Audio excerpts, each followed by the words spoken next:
House Carino. He now rules as emperor from Arrakis, with Chani by his side. Billions worship him as a god, but his prescience shows a grim vision. Endless jihad in his name spreading terror across the galaxy. Paul is revered, but haunted.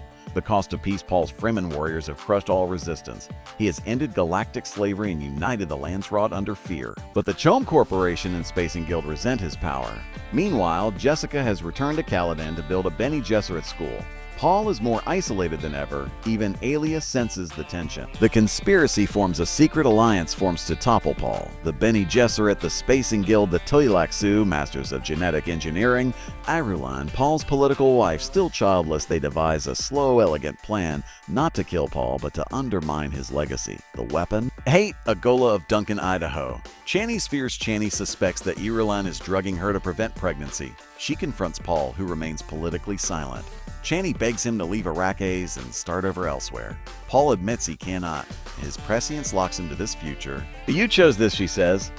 "No," he replies. "This chose me." Arrival of hate, the Tleilaxu deliver hate to Paul as a gift. He is Duncan, Idaho reborn, but with no memory of his past. Hate serves as Paul's new mentat and advisor. Aelia feels a strange pull toward hate, unsure if it's love or manipulation. Paul is disturbed by Duncan's eyes, machine made in solace. Irulan's bargain. Irulan pleads with the Bene Gesserit to spare Paul's future child if she helps. They task her with maintaining her surveillance of Chani and controlling palace movements. Irulan begins to doubt her own motives. Her loyalty is torn between House Carino and Paul. She visits Paul in secret.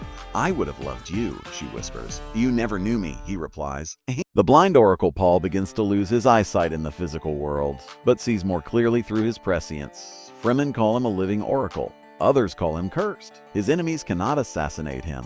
His visions make him untouchable. Yet, Paul grows numb, detached. "I see everything, and I feel nothing," he tells Chani. The Guild ultimatum. The Spacing Guild demands that Paul surrender control of spice production or face trade collapse. Paul refuses. In response, the Guild begins limiting transport to key systems. Famine and unrest rise across the galaxy.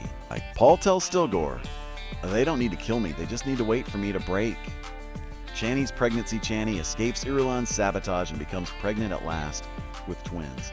Paul is overjoyed but terrified. His visions show conflicting outcomes, one where his children die, one where he loses Chani. He cannot see past the birth. He fears the twins may become something beyond even him. Malea's transformation. Aelia becomes increasingly unstable, haunted by her inherited memories from before birth. She converses with Baron Harkonnen, still echoing in her mind. The people worship her as a goddess, but she feels lost. She becomes obsessed with hate, both his mystery and his humanity. Hate resists. "I am not a man, I am a ghost." The Gola awakens. Paul forces hate to confront Duncan, Idaho's memories. Through trauma, hate breaks his Tleilaxu conditioning and becomes Duncan again. Paul weeps for his lost friend and fears what awakening means. The Tleilaxu plan has failed, or has it only begun? Duncan is free, but no longer innocent.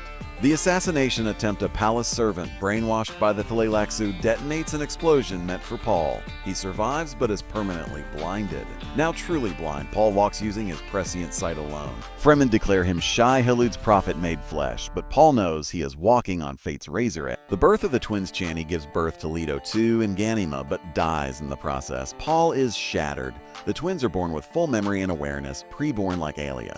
Fremen see them as divine incarnations. Paul holds their hands. "Your mother paid the price for tomorrow." Paul's collapse. Grief-stricken, Paul abdicates daily rule. He walks into the desert alone, reenacting the ancient Fremen death rite.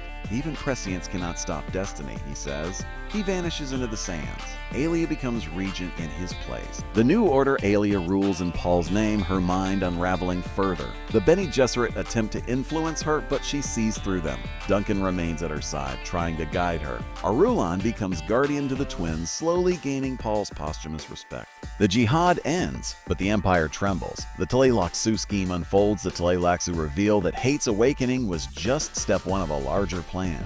They now offer face dancers, genetic shapeshifters, to infiltrate all noble houses. But the Spacing Guild withdraws their support, fearing the twins' unknown power.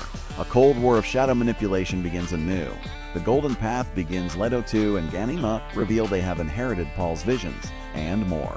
They see a future where humanity stagnates or perishes. To prevent it, Leto hints at a radical path, one of sacrifice and tyranny, to force human evolution. The Golden Path is born silently. Duncan, They're not children, they're futures. Paul among the blind, Paul wanders the deep desert living among outcast Fremen.